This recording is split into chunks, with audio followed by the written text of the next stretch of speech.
Emmitt Smith says that the Cowboys' failures lately aren't because of the roster, but because of the overall lack of execution. The Hall of Famer said, quote, "The game of football is more than just talent. The game is 10% physical, 90% mental. I don't think our team has understood the mental aspect of the game, except for what's required and the timeline of the sustainability of that mental focus." Shannon, you would know. Do you agree with Emmitt's assessment of what's wrong with the Cowboys? No. Emmitt is falling into the same trap and that's because Jerry is a great salesman. Stephen Jones is a chip off the old block. He's a great salesman. They tell you how talented they are. But really, in actuality, your two best players are offensive linemen. That's not why the Cowboys of the 90s won. They won because they're skill players. Troy, Emmitt, Michael. Novacek. Those were your best players. Yep. The offensive line was really, really good. But their two best players on the Cowboys is the left tackle and the right guard. And therein lies your problem. And do not underestimate Charles Haley. Yes. Do not. And they don't have a Charles Haley unless Mike is going to turn into that. But I don't know if he's ever going to be that kind of edge rusher. The only two Hall of Famers that you have is your left tackle and your right guard, where you had Haley, you had Time, you had Michael. Time at the end for the last one. Yeah. Mm-hmm. And you had Troy, you had Emmitt, you had Michael. You did. Those are skill players. You score points when you game. It's nice, great job and blocking and all that fine stuff, but you better have somebody that can throw it, somebody that can catch it, and somebody that can run it. Okay. And they had the top of the top in all three positions. This notion that the Cowboys are so much more immensely talented than everybody else, and everybody buys it every year because Jerry sells it. Because what does he come out here and say every year?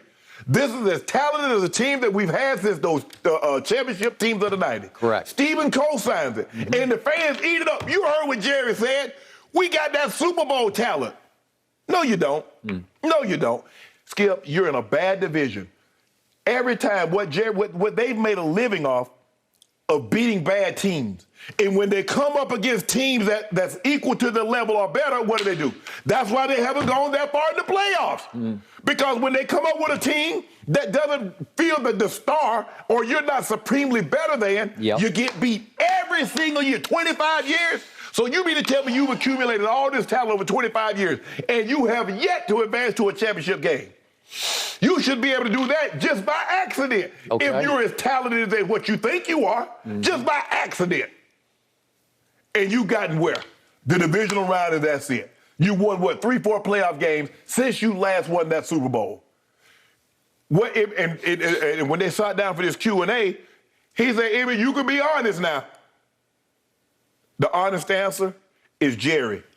Because the mental comes from the mental is something that the coach instills. And you don't have coaches that can instill that because every last one of those players can go around the coach's back and go up to Jerry. You couldn't do that with Jimmy. Correct. And so even though they won one with Barry, Skip, the foundation, the seeds had already been laid. The crops had already started to grow. All they needed to be was harvest. And then guess what happened? When that last crop came through the soil and it was harvested, guess what? Nothing since. So until Jerry, we can dress up, talk about talent, all this and that.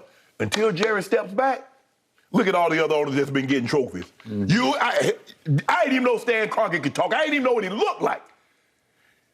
Mr. Kraft, all he do is stand back and he got 6 of them things. He just steady, like he in the 8th grade taking pictures, the 8th grade picture, Skip. And poor Jerry, you have no idea the size of check I write, Skip.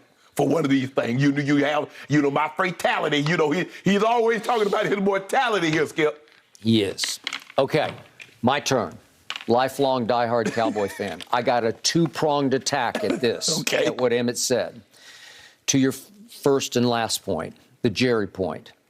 I'm not saying that Jerry, without Jimmy, established a culture of losing. I can't go that far. But it's definitely not a championship culture because there's no urgency, there's no intensity, there's not the Jimmy Johnson Memorial fear of failure, as in I could get cut if we fail. There's no fear of anything under Jerry because he is the loving grandfather of the team, and he's going to put his arm around you and say, "We'll get him next Sunday," right? Yep. And it's just too easy under Jerry. Life is too easy, and your game is hard. Yeah. You have to play it with intensity and with a fear of failure, or you will fail. Absolutely. Okay, so that's the Jerry culture. Now I'm going to go a cut deeper. What do I always say about your game of football? In the end, it's a quarterback's game. Yeah. If you don't have one, you're not going to prevail. Right. So look at Jerry's history with quarterbacks. Do you realize how lucky he was when he bought the team in 1989? Do you realize what happened at the end of the 88 season? Do you realize the Green Bay Packers, your brother wasn't there? Yeah, he was there. Did he get there? Mm-hmm. Okay, I wasn't sure. I was going to ask you before the show, and I forgot to. But Green Bay in 1988 won its last two games with the magic man at quarterback, Don Majkowski. Right. In a shock to us in Dallas because we're vying for the number one pick. Correct. And the Green Bay Packers somehow upset the Vikings at home, and then they go and beat the Phoenix Cardinals at Phoenix to rise up to 4-12 as the Cowboys finished 3-13 and fell into the number one overall pick. Jerry Jones buys the Cowboys, and into his lap falls Troy Aikman. Yeah. Because it was a done deal. It's a no-brainer.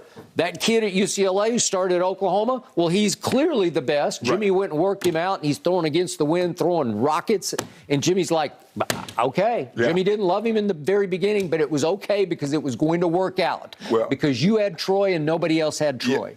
Cowboys get Troy Aikman. Green Bay get Tony Mandarin. Okay, here you go. Okay. I don't know where they would have gone. I don't know if they would have taken Mandarich or not. But my point is, now you're golden. Yes. Because you're going to have Troy, and you're going to have 3 Super Bowl trophies in your office in largest part because of number 8 at quarterback. Correct. If you don't have him, what did Jerry tell me from my books? I'm going to ride Troy's coattails as far as I can ride them. And he rode him to 3 Super Bowls. And once Troy got beat up and knocked down and out, concussions and all the rest, that's pretty much it, because they go through a dry period at quarterback. Remember, they went for 3 years, and they're trying Quincy Carter and Chad Hutchinson and Drew Bledsoe, and it was a disaster until guess who else Jerry thought fell out of the sky into his lap? An undrafted free agent from Eastern Illinois. Romo. It's Tony Romo. And Jerry falls head over heels in love with Tony Romo. But the truth was, in the end, he was an undrafted free agent. And in the end, his ceiling was that high. It wasn't that high. It was that high. Couldn't stay healthy. Couldn't make the play to win the game. You know the tale of woe. It's just like, it's Tony. It's when I least expected it, he's going to throw it to the Denver Broncos, right? At the end of the Peyton Manning shootout, right? Okay, so now you're sort of stuck with him. You're okay because he's box office, because he's a roller coaster ride, right? But you got 10 years of undrafted free agent Romo, leading to another kid falls out of the middle of the draft, 4th round. Dak Prescott falls into your lap, and you're like, what? Where did he come from? Well, we got a guy. Well, guess what that guy is? To me, he's not the 4th overall pick in the draft. He is sort of turned slowly but surely back into a 4th-round pick. That's who he is. At the end of the year last year, I saw a 4th-round pick. They go 6-5 in their last 11 games because the quarterback was not good enough. It's as simple as that. You go up there to Mahomes, and the quarterback gets the ball 12 times, and they score 3 field goals. He was not good enough.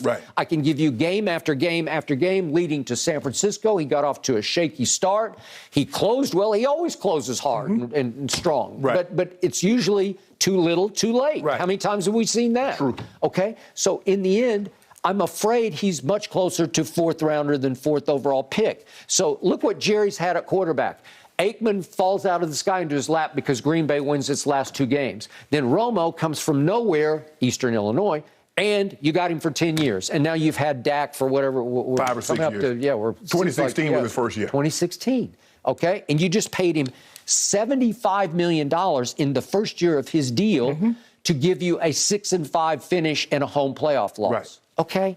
So that's the story of the team. So talent or no talent, and I get it. Emmitt's saying to us, to the old Cowboys, the dynasty Cowboys, we considered football 10% talent and 90% mental.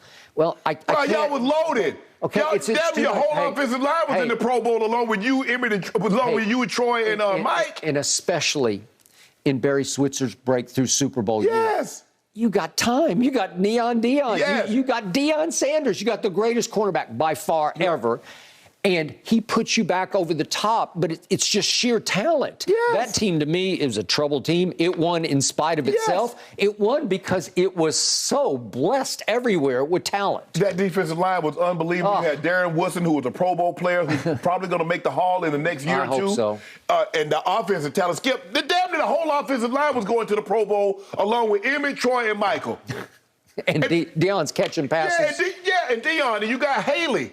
Their defense, I mean, you talk about where we want to have a package like that old Super Bowl team. Okay, well, good luck, because you ain't got the type of player. You might rotate 7, 8 guys, but that don't mean they're that talented as those guys, the Leon Less, the Tony Tolberts, the Charles Haleys, guys that were coming in and out and was wreaking havoc. I got it.